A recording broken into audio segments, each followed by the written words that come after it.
Hi everyone, in front of me I've got TOSCIDO X109 and let me share with you how to update apps on this device.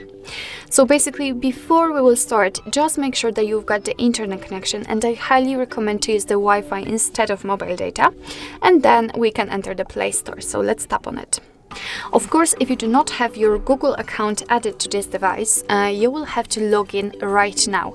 So you will not be able to use the Google Play without logging. And after that, just tap on this 3 bars icon in the left upper corner. Now let's enter my apps and games. And as you can see, we've been directly transferred to the updates. So here we've got the full list of all updates pending.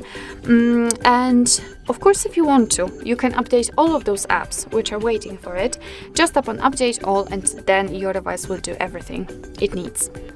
But of course, if you want to update only 1 or 2 of those apps, nothing easier, just find them in the list and tap on update right next to it.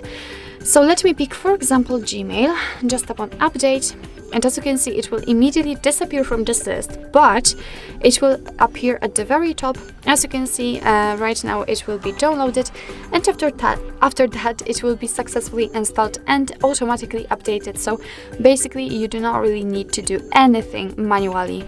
Just tap on update next to the icon next to the app. So actually, this is it. This is how to update apps in your TOSCIDO X109. Thank you so much for watching. I hope that this video was helpful, and if it was, please hit the subscribe button and leave the thumbs up.